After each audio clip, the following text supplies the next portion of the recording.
Hi, this is Jeremy Kellett, Director of Recruiting here at Oakley Trucking, and I'm your host for this podcast. This is the Oakley Podcast, Trucking Business and Family. This is episode 92. So on today's episode, I am joined with one of our owner-operators, John Haley. We're going to discuss a few things, a few topics in trucking that I think everybody will enjoy. And the reason I asked John to do this is because he's been around for a while. He knows the trucking business. He's done it a long time, and he's seen it all. So we're going to get John's perspective on a few things. But first, I want to give you an Oakley update, and this, as always, is sponsored by Aero Truck Sales. Keith Wilson at Aero Truck Sales in Springfield, Missouri is currently offering $1,000 off your first month's payment when you finance with transport funding, or $1,000 off the truck price if you bring your own financing. They're also discounting the cost of an extended warranty by $500. Aero Truck Sales has been a long-time partner with Oakley Trucking, and that's because they specialize in first-time truck buyers. They don't do any leases. They have the best used trucks money can buy because used trucks is all they do. They don't sell any new trucks. And the biggest reason that Aero and Oakley are partners is service after the sale. It is very important to us at Oakley that when we refer you to a company, that they are a good company with good people. They do what they say, and they understand our requirements. So give Keith a call at 573-216-6047 for a good used truck, and tell him you heard about it on the Oakley Podcast. So first on the Oakley update today, well, by the way, it's this is the second week of January when this comes out. I mean, it's a new year, 2022. So here's some things that's going on at Oakley right now that I can tell you. One is we got over 500 of the Geotabs in. Safety was telling me about that. We got 500 of the new e-log system in trucks, and we got 275 more to go, something like that. And those are going pretty good so far. Everything's good. It sure seems to be with that. Now, also, one of the, actually, it's not an Oakley update, but it's something that I came across today that I thought would enlighten everybody, is this Drug and Alcohol Clearinghouse database that there has been 93,000 truck drivers taken out of the system that have had drug or alcohol violations. Now, that is a lot of violators right there that's taken out of the pool of truck drivers. And, I just thought, I was reading that today, and I thought, I'm going to give that as an Oakley update just to enlighten our listeners of what's going on out there in the trucking world when you're talking about this. That's a lot of people that are violating the drug and alcohol policies, 93,000 of them taken out. So they can get back in if they do the right things, but the article I read, there's not many of them doing that and getting back in. So, and now the other thing on the Oakley update real quick is I always like to recognize somebody that's working for us, that's been here a long time. And the ones I want to do today is Eddie and Betty Stewman out of Huntland, Tennessee. They are great people. They've been with us 11 years. They've done end dumps and pneumatics. They drive a 2006 KW.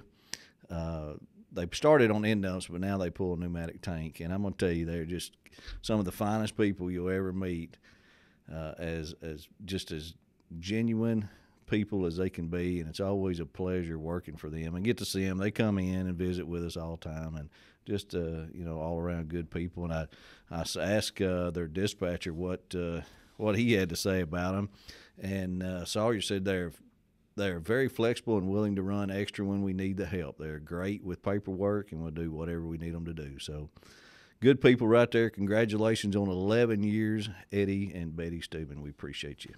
All right, let's get cranked up here with Mr. John Haley. What's going on today, John? You doing all right? Oh, yeah, just another day in trucking paradise. Isn't it, though, man? I know it's. I know I caught you here coming out of the E-log class this afternoon, so I hope your mind's clear. And hit some of these topics I was wanting to talk about. But first, as always, introduce yourself to our listeners. Let them know who they're talking to. All right. Well, my name's John Haley. I live in Wickenburg, Arizona. Been with Oakley coming up on 6 years now. Married. Sandy's my wife. I got 3 kids, 2 up in Minnesota, and 1 lives still in Massachusetts. And 4 grandkids. Nice. And for hobbies, I sold pretty much everything I had when I left Minnesota, so all the old cars except for one, and one old truck's left. So now my hobbies are just mini toy trucks there, which is costing almost as much as a big one. Oh, what size are the mini truck? Whatever I can get my hands on. You mean like tabletop or? Yeah, a little 1/64 scale, 1/24. Just keep collecting a whole bunch of them. Gotcha. And then I told my wife when I sold the garage I was going to downsize in my hobbies, so... But now, instead of having 5 trucks, I think I got 100 of them in there. All right. Well, and it ain't cheaper. It's not any cheaper? No, they're pretty pricey for good ones. I get you. That's a good little hobby. You know, I see a lot of them at the truck show. A bunch of them there, matter of fact. So you've been at Oakley almost 6 years. Man, has it been that long already? Yeah, you guys are pretty tolerant. Most people fire me before 6 years. Yeah. You never make it 6 years. No, So, well, what's made you stay here 6 years? You know, I really don't know. I know you got a nice. Well, I KW. think it was probably Bradley. I had Bradley for a dispatcher. Yeah. And I think I started hauling cement in 1980, and I can say that Bradley has to be the #1 dispatcher I've ever had since the whole time I've ever done trucking. And that's been 40-some years now. So, and he tolerated a lot, so it was the dispatch. He treated me good. He knew where I wanted to go, and he knew I was pretty flexible and staying out and stuff. Of course, when I got home, it was another story. He had a hard time getting me back out, but I would say Bradley. That's good. Yeah, he does a great job now. He doesn't, you know, he kind of in operations. And so you got other, who's your dispatcher now? Trevor. Oh, yeah, that's right, Trevor. Yeah, he's a good guy. He got a personality. Yeah. I mean, he can carry on a little bit, so I got no problem with Trevor. Well, you're in the pneumatic division. Just moved over to the vac side. Did you start out in pneumatic? Mm-hmm. Okay, I thought you did. I couldn't remember if you started out in pneumatic or if you pulled a dump for a little while. No, started in pneumatic. Matter of fact, I had one of them old Hiles that you had, and then I think I had it for about a month, and then Bradley gave me one of them 2,000 cube trailers that was only going to last for one day or one load, and then I stuck with that for like 5 years, and then moved over to the vac trailers. And that's a whole different beast, isn't it? Yeah, considering, I don't know, 40-some years of doing bulk work and then never did vac work at all, so that was definitely different. But it's pretty easy. It's cleaner, and I don't like getting dirty, so it worked good for me. That works good. You know, being in it 40 years, you know, we were having that conversation. You called because you're originally from up in the Northeast, up in New England somewhere. Yeah, Massachusetts, Stoughton. Not too far from the guy that was in Halifax. I mean, I worked not too far from where Halifax was. Oh, yeah. Yeah, because you was making fun of me because I couldn't say Massachusetts. Is that right? Yeah. It's Massachusetts. I got you. But if you ask them, they don't say it is. Where are you from? I'm from Boston, Mass. That's great, yeah. And then you went to Minnesota and now in Arizona. That's good. Moved to Minnesota to work for Shano. I hauled a reefer for a short time, and then that was back in the Mumford days when we used to haul meat. And then that was good, but then when meat changed to boxed meat and not swing, and then you turned into a human forklift, and it was like, no, enough of the reefer stuff, so. You've seen a lot in 40 years, I'm assuming, driving a truck. Yeah, so my dad owned trucks, grandfather owned trucks before I got into it, so whole life. Whole life of trucking. I mean, how's it changed nowadays that, you know, with technology, just me talking about the Drug and Alcohol Clearinghouse has taken out 93,000 truck drivers. Who knew it was that big of a problem drugs were? I mean, and then, of course, technology, I say, about cell phones and people driving and not paying attention. I mean, is it a lot harder now than it was 20 years ago? I don't think driving's harder. I think the job is harder. I mean, 20 years ago, or even back when I was a kid, you drove a Mack with 180 horsepower and you still hauled 78,000-pound gross load, and you shifted all day long. So the truck was a lot harder to drive.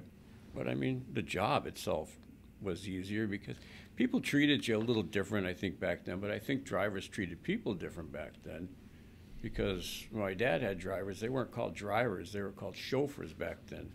He'd come out and like, the guy has a good chauffeur we just hired or something. That's how it worked. Now it's a driver. And then trucks now, like I had an old truck, it didn't even have a radio in it. Now, I mean, I drive down the road, cruise on, listening to this on the radio, a TV set, a microwave, the whole 9 yards. I mean, things have changed there. You used to just climb in, lay down on the bunk. I mean, go to sleep. Right. Now you walk back there's a couch, another bed, and the whole 9 yards. So that part's gotten better. But for the driver thing, I don't think drivers have definitely not gotten better. There's a handful, I think, that are really good drivers, but I think what happens is they get into the business and then they're not treated as well as they should be, and they move on really quick. And I think that's part of the problem, because before people were drivers, they were drivers for years. I mean, that was it. I mean, like me, that's the only job I've ever had as a truck driver. So, yeah, I think some things have gotten better, some not. Yeah, well, it's it's just all about change and who can adapt to things that are changing all the time. I mean, it's we see it here at Oakley. Things have changed over years of stuff. I mean, just like you were talking, from the paper log to the Qualcomm to now we're on you got the log book on your phone or your tablet. Things change. You just got to adapt and move on. And I know some of that stuff's got to be challenging, but what's the hardest part? I mean, is that the hardest part, the technology? For me, it is, because that's not my generation. Right. I mean, because I don't know how any of that electronic stuff works or anything, so that's pretty hard for me. But it's getting simpler and simpler. But the electronic's probably the toughest thing for me, and even my TV. I don't even watch TV at home because I can't figure out how to turn it on and off unless the wife's there. And that was a TV Mitch told me to buy. I usually get a smart TV. It's like, yeah. Well, that was Mitch has got to come over so I can watch television. I know that. That's the way it works. We were having that conversation a while ago before we started this podcast, me and Chelsea, about the smart TVs. I don't know what happened to turn it on.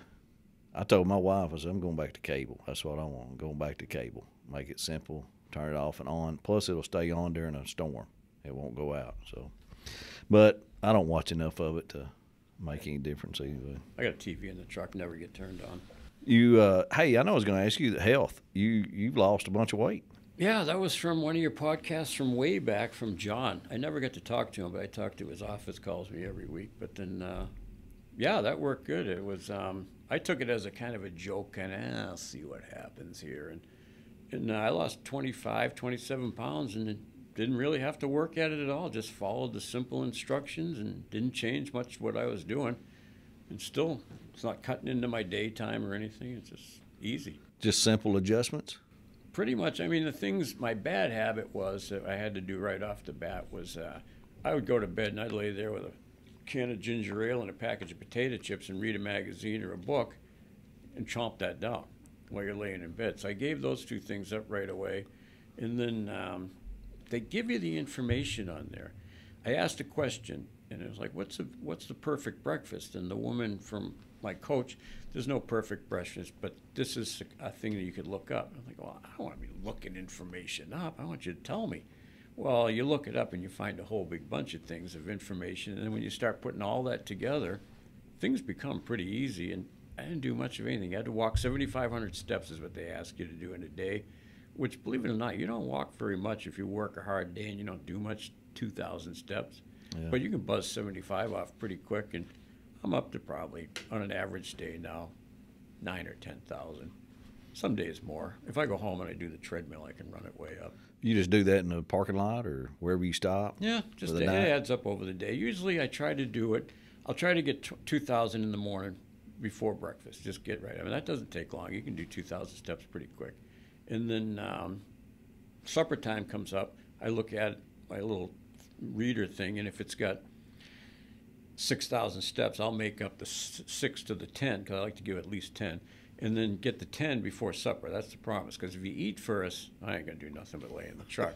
Right. And then that was it, and they tell you the information on foods that are good, things, how they work. It's not like just eat this, don't eat that, eat that. They tell you why you should do it, but little small bitty steps, so it's pretty easy to do. I mean, it doesn't even cost you anything, does it? No, they send you an electronic scale.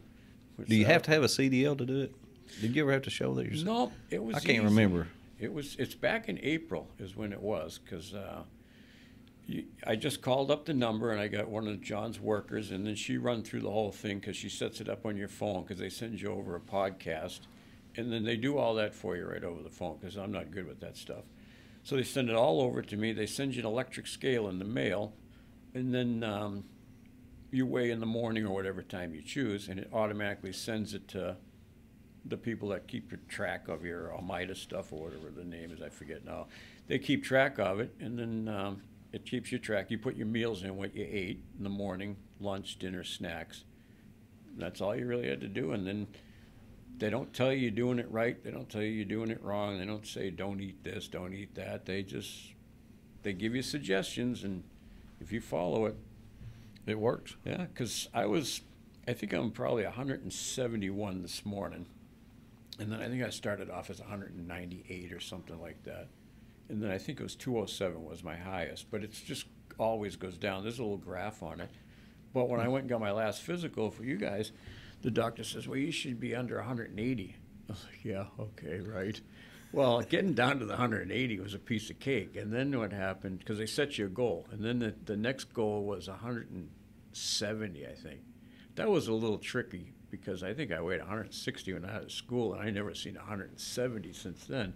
But yeah, 170s, 71, it'll maintain if you just use common sense and Yeah. And I mean, I like it. I mean, I don't even want it to end. And I keep talking to them every week. They call me every week and get updates on it and news. So I think it's well worth it. It didn't cost anything. I just filled out the information. And That's a good deal. I mean, that it works for you. So you feel good, feel better. And oh, way better. I mean, not that I was in total bad shape. well, that's good. I mean, health-wise, you're in good shape now. Oh, yeah, like I said, I get up on top of the trailer, and it's like, give me out of breath on there because I didn't do nothing. Now I go up and down there. I mean, my knees feel better. I mean, Yeah. and when I said it to the lady, it's like, yeah, I lost 20 pounds. So that ain't a lot. I mean, because when we talk about weight, we're talking tons. You know, I gotta get another ton on. Yeah. And then she Right. goes, go to the store and pick up 2 bags of potatoes that are 5 pounds apiece and carry it around all day long. I'm like, well, I guess you look at it that way. Yeah. It is a lot. It is hard on you. So yeah, I recommend it 100%. I can't say one single thing bad about it. What about your, you was mentioning to me before your trucker buddy deal that you've done in the past. Are you still doing that? Oh yeah, I think it's up to like year 16 or something, 15. Nice. I had a second grade class that have actually already graduated school that I've written so long ago. So the class in Minnesota and Vermilion, and I got another one where the teacher moved from California back to Arizona, and in Surprise, I think 8 years she said that we've been writing. It doesn't seem like that long, but. So you write every year?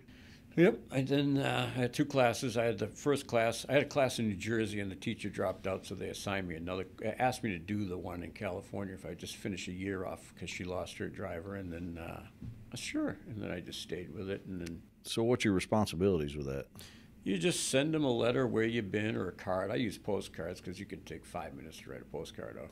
So you send them a postcard telling them where you've been or the sights around or what that part of the country looks like, weather, just general stuff. And then both of my classes, the teachers they'll write back, each kid will write back a card.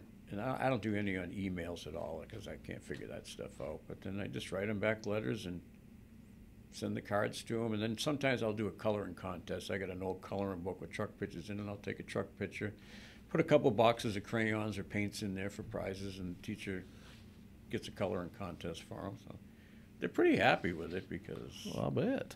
I mean, it's something so simple, but you think about it, as a kid in the second grade, he actually gets mail. And it's Yeah. a postcard from a truck driver that, Well, and those kids will remember that for a long time.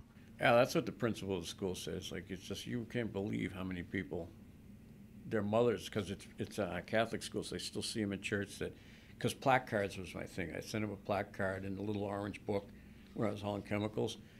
How many kids are still talking about that plaque card book and checking out a plaque card on a railroad car or a truck going by? And That's how they knew about it was John Haley. that's stuck in their mind for years. And it's like, I don't do the plaque cards anymore because I don't know how any hazardous anymore. I haven't got them handy, but that's one of the things she says that kids are still talking about. That's a great story, and it's good that you keep doing it. That's awesome. I mean, I bet we got more guys that do that too. We just don't know about it. Yeah, But, there was a guy I met here. I had a red Freightliner. I don't know if he's still here or not that was doing it. And Oh, really?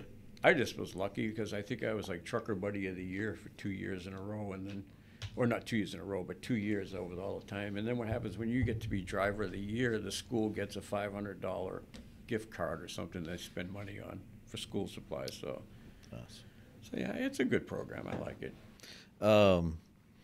Real quick before we go, you know, a couple other things. One was, what's your thoughts on this truck parking? I mean, you know, you hear about it all the time. I do on the news. Is it that bad? Is it as bad as they say it is? I mean, it's hard to find a place to park at night when you get ready to shut down. Oh, absolutely. Especially if you make it out to the east. I mean, if you haven't got a parking space by 1 o'clock in the afternoon out there, you're done. And then, I mean, there's just so many trucks. And I think when the logbook changed where everybody had to take that 10 hours off instead of you grabbing a little nap here and there and being gone, now a space is tied up for 10 hours because the guy's not going to go anywhere. So it's not like a rotating, constant open thing. And see, that's part of it. The people that made that rule didn't think about, well, everybody's going to be taking the same 10 hour, you know, typically at night. Most people's going to take their 10-hour break at night. So now where's everybody going to park? Yeah, at nobody the same time. They didn't think about that. And then the people parking on rest area, driveways, and exit ramps. I mean, I don't. I mean, because you just open yourself up to a giant liability. And then if you did stop, I would stop going down the road, not coming off, because there's a guy in Texas going 70 down a ramp to get off, and you're there. At least the other way, he's just creeping down. Where do you end up staying? I mean, you stay at a lot of the shippers and receivers? If they let you. I like to ask before I get there if you can stay there. But I try to plan my day where I'm in a parking space at 5 o'clock in the afternoon. That's decent because you don't want to be in a spot that's in the middle or something, because now you got this guy that probably couldn't drive it if he had to. He's going to back in next to you at nighttime. It's like, can you really sleep when that guy's backing in next to you? Yeah. You know, and truck parking is an issue, and everybody knows it. I mean, I'm sure the public knows about it because they look at him on a ramp, but yeah. I'm sure it's the same thing as homeless people. Well, we got to do something about homeless people. I was like, well, let's build a homeless shelter in your town. Oh, no, not my town. Right. It's like, well, let's build a truck stop in your town. Oh, no, not in my town, but do something about it. Yeah, that's exactly right. And that's how it works. So, yeah.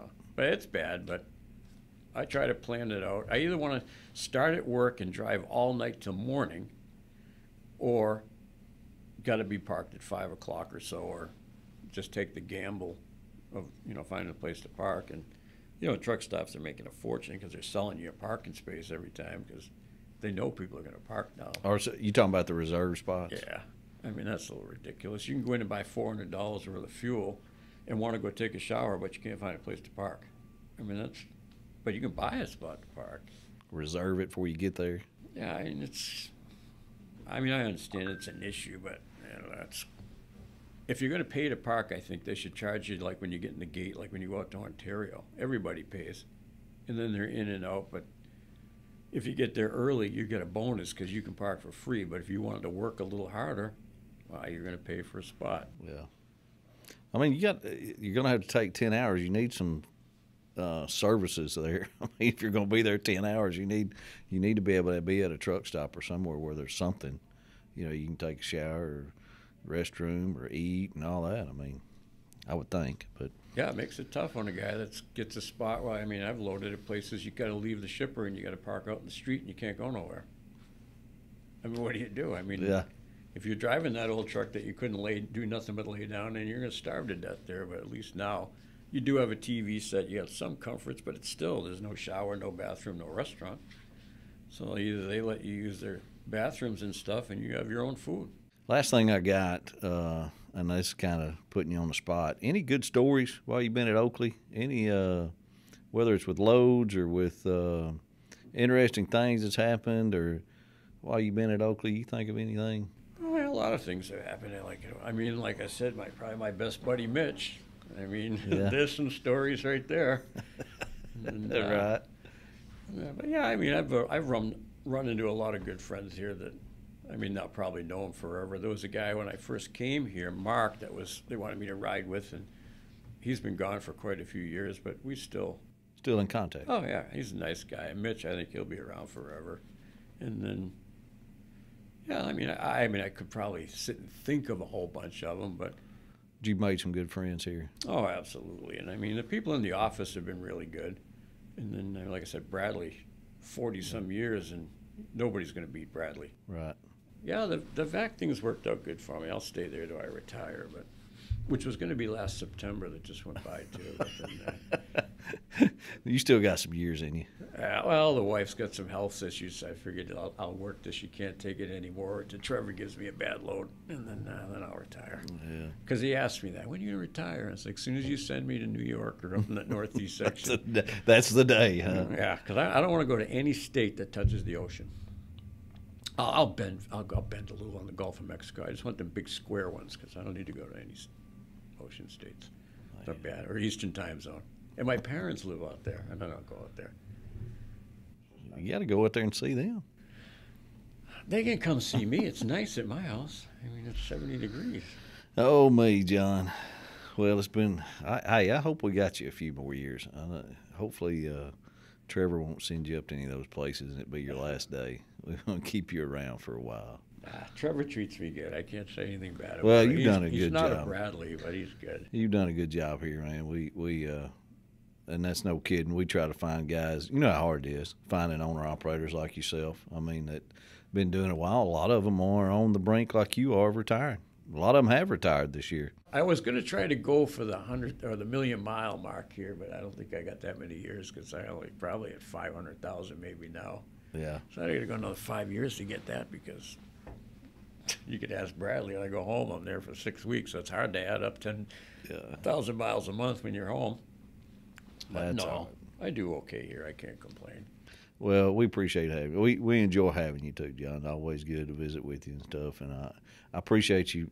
You know, I know I put you on the spot coming on and doing this for me, but you know, to hear from people like you and our listeners hear that, I mean, they know it's authentic, it's for real, and this is the kind of people we have working for Oakley Trucking. And I always like to get out there, and I like to get guys' perspective like you that's done it for 40 years. I mean, that's a long time to be doing it. You know what's going on out here, and it helps me for you to explain it to our listeners. So I appreciate you coming on and doing it, man. I really do.